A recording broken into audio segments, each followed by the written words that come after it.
sir আপুনি বহুত বেছি নিচা কৰিছিলে তেন্তে সন্ত ৰামপালগুৰু মহাৰাজৰ ওচৰত নাম দীক্ষা লোৱাৰ পিছত আপুনি নিচা এৰিলেনে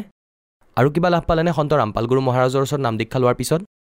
ছাৰ নিচাৰ কথা কি ক'ম যেতিয়াই মই উপদেশ ল'লোঁ ভগতদেৱ মই একেবাৰতে সকলো নিচা ত্যাগ কৰিলোঁ নিচা মই প্ৰায় সকলোবোৰে কৰিছিলোঁ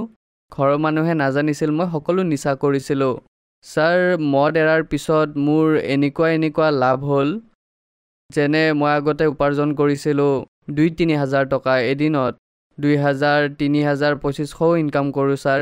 সেইখিনিৰেও ঘৰ নচলিছিলে আমাৰ আৰু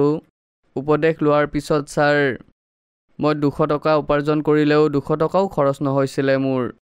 আৰু ভালদৰে ঘৰ চলি আছে আনন্দৰে আছে সকলো ঘৰত সকলো সুখী কোনো সমস্যা নাই কোনো প্ৰকাৰৰ মই কিবা কাম ভাবিলে ভগতদেৱ ভবা মাত্ৰে সেই কাম সম্পূৰ্ণ হৈ যায় আৰু ছাৰ এটা লাভ এইটো হ'ল যে মোৰ ওপৰত প্ৰায় ভূত বাধাৰ সমস্যা আছিল আন কাকো অশান্তি নিদিছিল কেৱল মোক অশান্তি দিছিল ঘৰত কোনেও নাথাকিলে মোক অশান্তি দিছিলে আৰু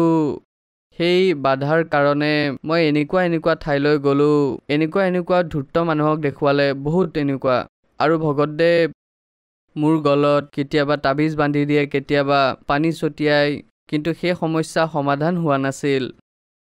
মই ঘৰত অকলে থাকিলে মোক বহুত বেছি অশান্তি দিছিল কিন্তু ভালদৰে পৰা নাছিল কিন্তু ভগতদেৱ সন্ত ৰামপালদেৱ মহাৰাজৰ পৰা উপদেশ লোৱাৰ কাৰণে এই সমস্যাও আঁতৰ হ'ল